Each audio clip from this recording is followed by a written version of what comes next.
எங்கள் வீட்டில் பார்த்தீங்கன்னா மோட்ரு வந்து அடிக்கடி வந்து ஃபால்ட் ஆகுங்க.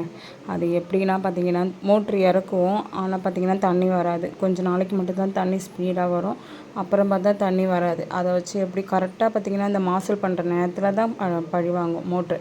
சரின்னு என்ன பண்ணுவோம்னா, இந்த தடவை வந்துட்டு அடுத்தது நடுவு போடுறதுக்காக மோட்ரு ரெடி பண்ணணும்னு சொல்லிட்டு தான் வேறு இடத்துல பார்த்தோம். வேறு இடத்துல பார்த்தீங்கன்னா, அந்த இடத்துல தான் ஃபிக்ஸ் பண்ணிவிட்டு போட்டோங்க. எப்படியோ பார்த்தீங்கன்னா 2 நாள்லேயே வந்து தண்ணி வர வச்சுட்டாங்க. எங்கள் ஊர்லலாம் பார்த்தீங்கன்னா, இப்போ வந்து இது 45 அடியில் தண்ணி வந்திருக்கு. ஃபஸ்ட்டு பார்த்தீங்கன்னா இப்படி தான் தண்ணி வரும். அதுக்கப்புறம் பார்த்தீங்கன்னா நல்லா ஸ்பீடாக தண்ணி வருது. இதே மாதிரியே பார்த்தீங்கன்னா கடைசி வரைக்கும் வந்தால் சந்தோஷம். கடவுளே நீ தான் வந்து கடைசி வரைக்கும் இதே மாதிரியே வரணும். ஏன்னா தண்ணி இல்லாமல் ரொம்ப கஷ்டமாக இருக்குங்க. ரொம்ப மாதம் வந்து பார்த்திங்கன்னா தண்ணி இல்லாமல் ரொம்பத்துக்கு நாங்கள் வந்து கஷ்டப்பட வேண்டியதாக இருக்குது. அது எப்படி பார்த்திங்கன்னா கரெக்டாக அந்த கருது வர டைமில் தான் தண்ணி வராது. அது அப்படியே சுருண்டு போய் ரொம்ப கஷ்டமாயிடும். இதே மாதிரி கடைசி வரைக்கும் தண்ணி வரணுங்கிறத நான் கடவுளை வேண்டிக்கிறேன். அவ்வளோதான். என் வீடியோ பிடிச்சிருந்துச்சா லைக் பண்ணுங்கள்.